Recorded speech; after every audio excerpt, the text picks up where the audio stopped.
What's up, everyone? Welcome back.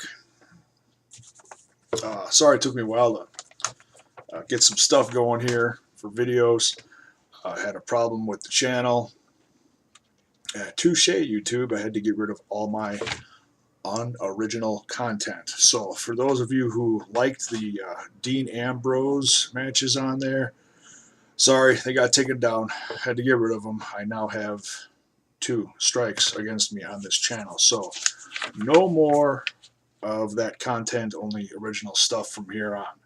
So, sorry if that upsets you, but that's the way it is. They got taken down, can't do nothing about it. Not going to put them back up because, well, I don't want to lose this channel. All right, but anyways, now to the meat and potatoes of this video. We're going to do predictions for WWE's pay-per-view Payback. It's debuting this Sunday in Chicago, Chi-Town, Illinois. I'd go myself, seeing as I live in southeastern Wisconsin, but I don't feel like driving down there because traffic is going to be horrendous. Don't have the money anyways. But anyways, so these are my predictions for the pay-per-view. Let's get started, shall we? First, we got the pre-show. We got Sheamus versus Damian Sandow. This should be a good pre-show match.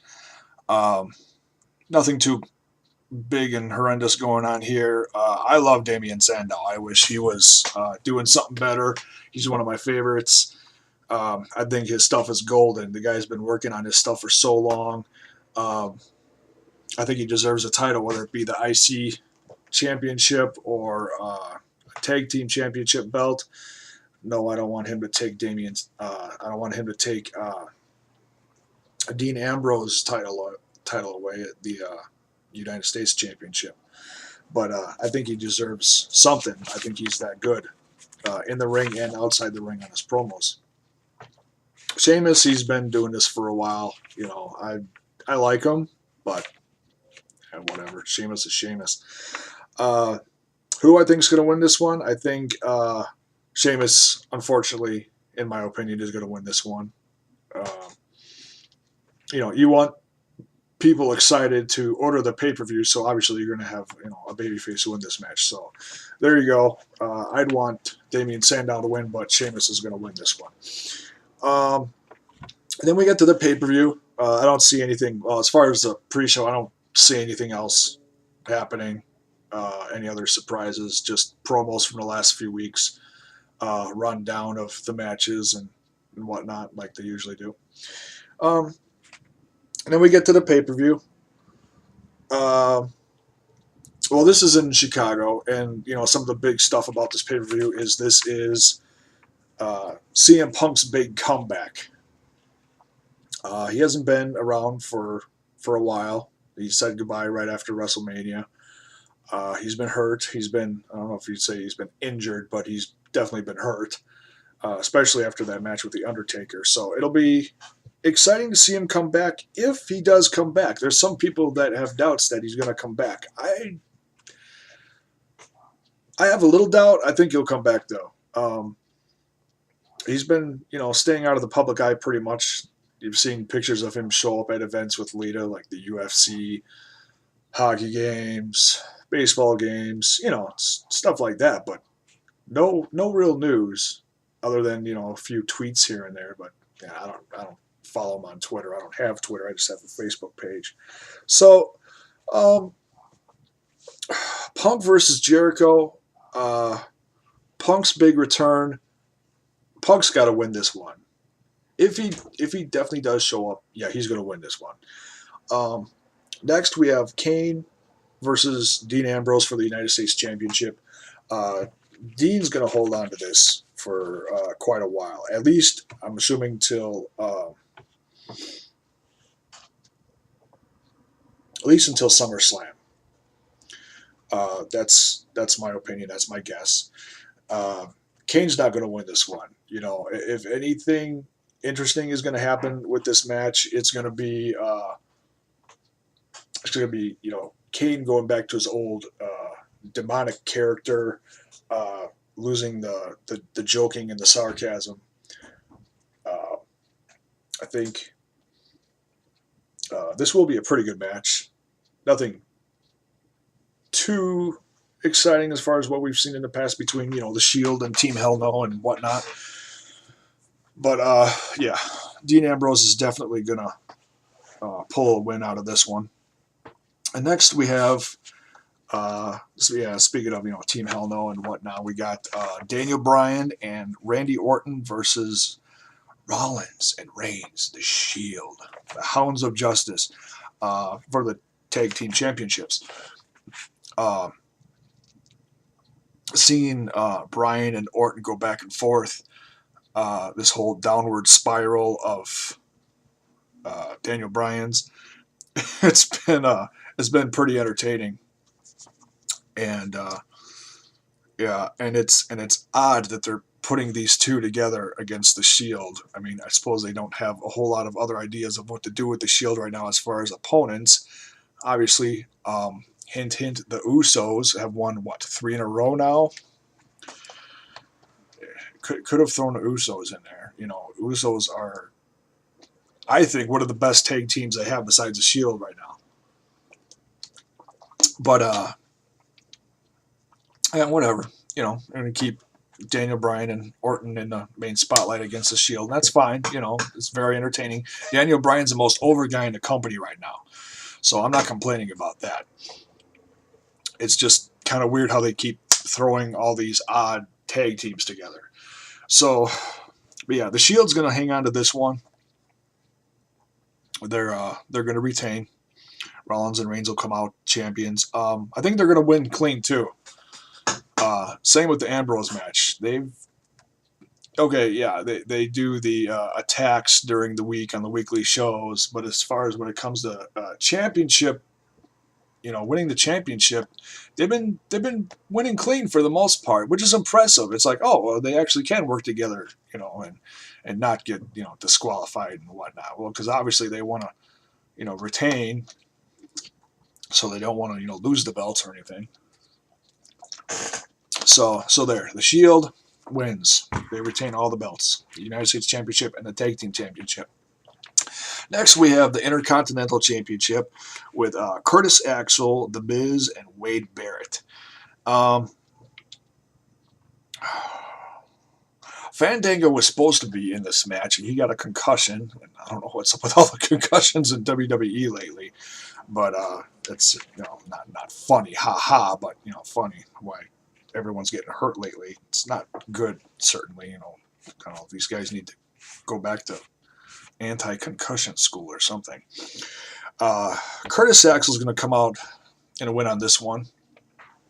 I see them pushing him straight to the top eventually over the course of the next half year to a year. There's no way they're going to throw him against John Cena and Triple H in his first few matches and have him come out on top. No matter how he wins those matches, one was a count out and Vince McMahon came down to the ring this last week and stopped the match 3 times, and that was comical to say the least. But yeah, I see Curtis Axel coming out on a win with this one. Next, we're going to almost forgot about the Divas. Sorry, Divas. AJ and Caitlyn for the Divas Championship. Caitlyn, obviously, the champion in this one. AJ's been playing some serious mind games lately. With the whole secret admirer, which that was pretty damn funny watching Big E come down to the ring all pimped out and flowers and looking nice, and he grabs her and he takes her in his arms and he dips her and drops her on her ass. Oh, that was rich. That was funny. We saw that one coming a mile away because obviously, Big E is associated with AJ and Dolph Ziggler. Oh, AJ for this part of the storyline, but yeah, that was funny. So AJ comes out, completely humiliates her, gets her all riled up for the big match, and yeah. I think AJ is going to get in her head enough to actually take away the championship. Caitlin's been champ for a while now. Hasn't done too much. Unfortunately, they don't do much with the Divas lately. Some of the matches have been getting better. And honestly, the best Divas matches you're going to see, and unfortunately, I don't think a lot of people see these, are on NXT. For example, like Summer Rae and Paige and Bayley. And yes, even Alicia Fox and Natalia are having some incredible matches on NXT. And it goes to show what Sarah Del Rey is doing down in development down there. She's doing an incredible job. So hats off to Sarah Del Rey for really doing something with the Divas and trying to make women's wrestling noticeable again in the WWE.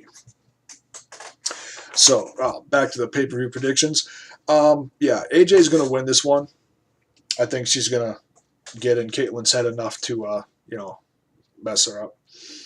And let's see, Alberto Del Rio versus Ziggler. This is one match that unfortunately has completely lost fans' interest, in my opinion. Ziggler's been gone for a while, unfortunately, with a concussion. One of the many going on right now in the WWE.